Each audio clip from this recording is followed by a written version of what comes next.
A U.S. spokesperson Kirby gets asked, is it physically possible to uh, evacuate the entire civilian population from Rafa, but move them where though?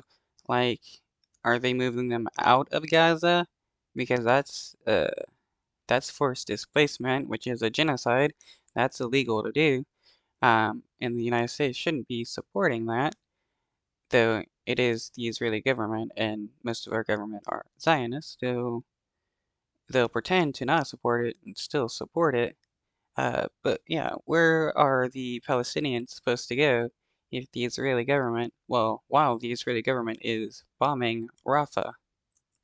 Admiral, can you just talk to us about the feasibility of moving the entire civilian population out of Rafa? Is that even physically doable? There's a lot of folks there, MJ, more than 1 million. Some estimates have it almost at 1.5 million.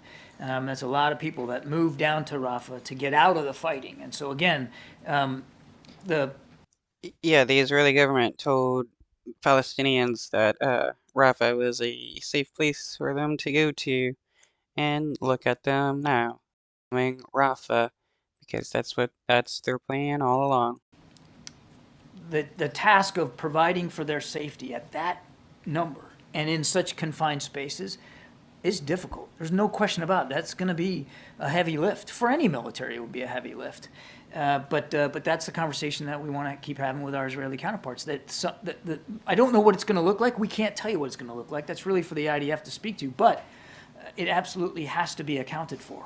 But do you think it is a realistic goal, that it is viable to try to move those people out of that area? Well, let's see what the Israeli Defense Forces come up with. And if they Okay, so the people bombing the Palestinians are the ones to decide how to move them out of that doesn't make any sense.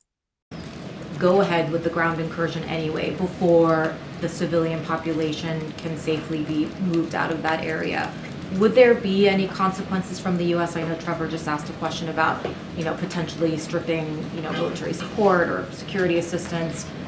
What would the consequence be for Israel if they went ahead and did that anyway? I don't want to get into hypotheticals on that. We've been very clear with our Israeli counterparts privately and publicly about what our expectations are for the treatment of the innocent people that are down there near Rafah.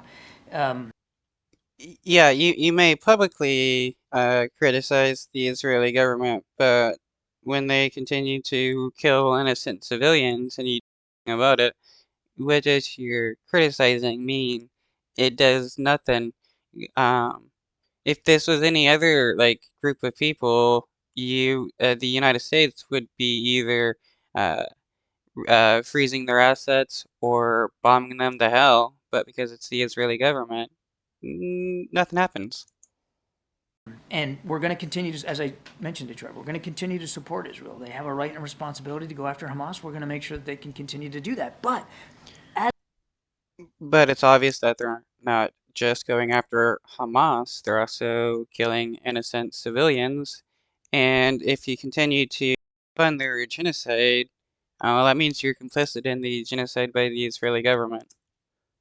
As from the very beginning, we want to make sure that they do that in a way that fully accounts for the preservation of innocent life and civilian infrastructure. And just since the president Palestinian infrastructure and lives, or Israeli infrastructure and lives, because like 80% of the Palestinian infrastructure has been destroyed in Gaza.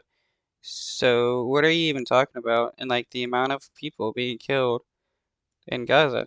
What are you even talking about? You're not even like hoping anything. You're hoping the Israeli government like destroy stuff and kill people, but you're not helping the Palestinians.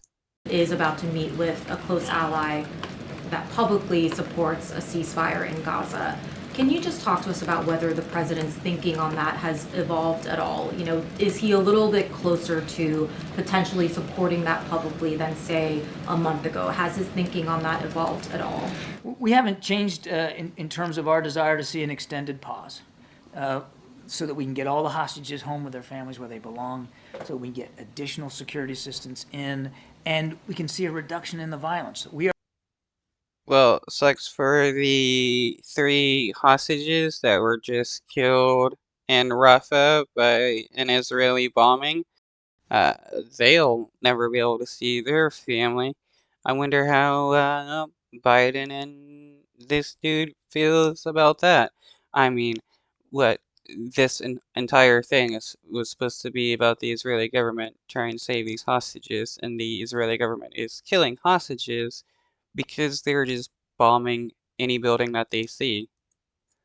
We are still focused on trying to get an extended humanitarian pause. I'm asking about a permanent pause. I know what you're asking. What I'm saying is we support and continue to support an extended humanitarian.